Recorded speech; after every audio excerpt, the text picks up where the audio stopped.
ili kila mtu akipita afanyaje, aone na utofauti, na tutajitahidi sana tuende pamoja mpaka kwenye mavuno, ili pia muone tofauti kwa mavuno. Narudi pale kwa mzee wangu pale kwenye swala la mahindi ya njano na mahindi mengine. Sijakwambia utenganishe mashamba yako. Sijasema utenganishe mashamba. Nilipoongelea ile swala la mahindi, nilikuwa naongelea kwenye maana ya kurudia baada ya kulima mara ya kwanza. Lakini unapolima kwa mara ya kwanza, kile kipato chako hakiwezi kuathirika na uwepo wa majirani. Sawa, kile kipato chako hakiwezi kuathirika na uwepo wa majirani. Utakipata vile vile.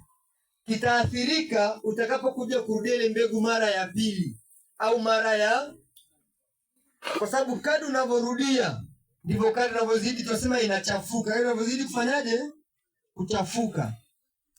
Napitia kidogo hapa sisi kwenye uzalishaji kidogo hapa. Sisi tunapozalisha kule mbegu, sisi tuna wazazi. Sasa sisi tuna wazazi. Sisi kule tuna baba na tuna mama. Tuna muhindi baba na muhindi mama. Sio kama hivi kwani utasema mbelele ni mama na mbelele ni baba. Ingawa ni kule inabaki hivyo hivyo, ila siku tuna baba na mama. Tunaotesha mistari 6 ya mama, mistari 2 ya baba.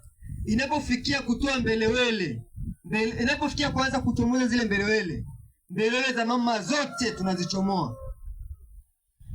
Sasa mbelewele za mama zote tufanyaje?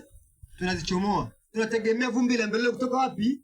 Kwa baba kuja kuleta kwenye hizi ndevu za mama. Sisi tunacholetea nyewe ni yai. Tunacholetea nyewe ni yai.